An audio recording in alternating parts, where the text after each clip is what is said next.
They were wealthy human philosophers, and they were seeking a newborn king. And they did it by following a star. How can we understand this mysterious, mystical story about these sages? What does it mean that they found him amidst intense political intrigue, as they did, and worshipped him, offering special gifts to mark their visit? How can modern people participate in this strange scenario of faith? Do we just dismiss our objections? Do we just suspend our disbelief in supernatural occurrences for a little while, as long as it makes us feel good? Perhaps it is possible somehow to fit this mysterious tale into the faith that we share in the God who became flesh to fulfill an ancient promise and to save the human race from self-destruction. It's a good thing we're celebrating the sacrament of communion today, because, as I've often said and taught, the sermon may muddy God's word, but the sacrament makes it clear in tangible form. The sermon may flop, but in communion, God's invisible grace is shared visibly.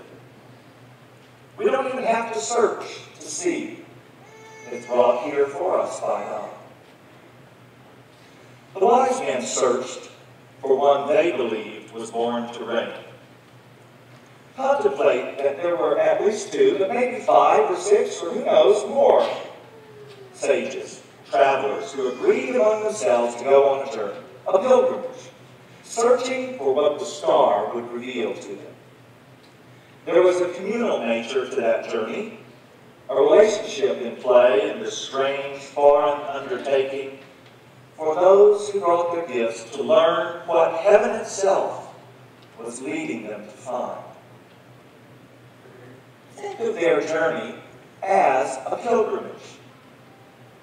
Imagine them making plans in advance, discussing the meaning of this new star they had seen, learning their foreign prophecies, preparing to go to seek the object of adoration that they believed they were being led to. Consider the hardships they encountered on such a long journey. Not only no MapQuest, no GPS, possibly no map. Only the overwhelming gift of light by night. As to knowledge of what they might find, they had only the prophetic texts of the peoples to whose region they were wandering. The prophecies were not their own. They were the prophecies of foreigners to them, oddball monotheists in a world of polytheists. Pilgrimage? Pilgrimage still occurs. People still go away from home. People still go away from familiar territory, physically or emotionally, to search with others, traveling for similar purposes. I'll be taking our daughter away to school after she has had a year away from school, and she'll be on a pilgrimage at college to learn and to receive gifts and to have her gifts be acknowledged. A pilgrimage with others traveling for the same purpose. People still want to receive new spiritual revelations that might transform human life. Is there anyone here who doesn't want human life to be transformed? Some are drawn by simple curiosity, others by conviction. But together, people embark toward places deemed holy, or toward principles deemed worthy of devotion and hard travel. People still seek to be shown something higher, finer, better. People who are wise still want to know a better way and to seek it communally, not individually. Those willing to risk their worldly standing to offer effort and treasure still depart from creature comforts in the hope of being led by God to a new reality that redeems. The wise men searched. They sought. They made pilgrimage, and so do we.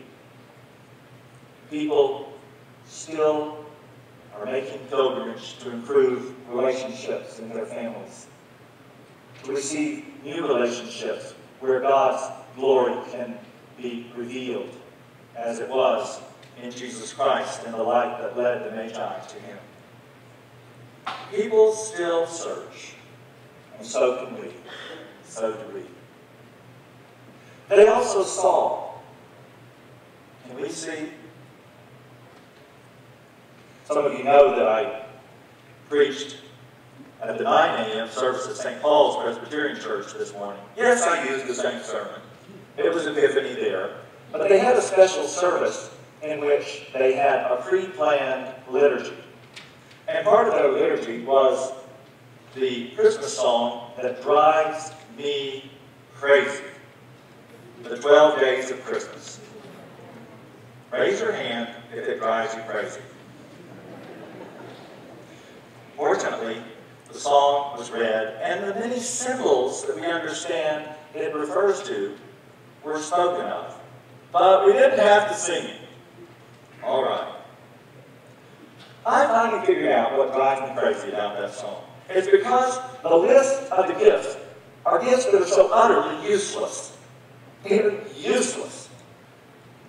But I read not long ago a corrective to my opinion about the song, The 12 Days of Christmas. That the wonder of those gifts is in their very uselessness. And I admit that seeing that, I feel better now. 10 pipers piping? Come on! But I stand corrected, because the writer compared the gifts on the list to the gift that God gave, which the foreign kings valued, even when his own king did not value him. The writer said, and I just love this, if you want to please your grandmother at Christmas, give her a pair of dancing slippers or a sequined purse. Isn't that beautiful? Useless gifts that delight and give joy. The baby seen in a cattle shed at the end of the search was not useful to those who followed that star.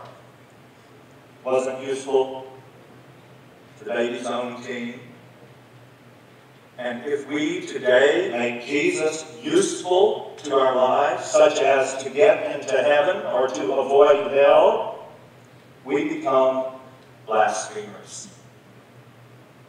Jesus is all joy, not utilitarian. Jesus is profound blessing, not a way to get what we don't deserve anyway. Now that gift to which God had led the Magi was visible, and I envy them for that. We have almost no clues at all to the appearance of Jesus at any time in his life. We don't know what he looked like. How can we see him? But we know that he was a Semite. That not having seen him, we must line up with Christ's seekers, quoted in the gospel later in his life. And we too can say, we want to see Jesus.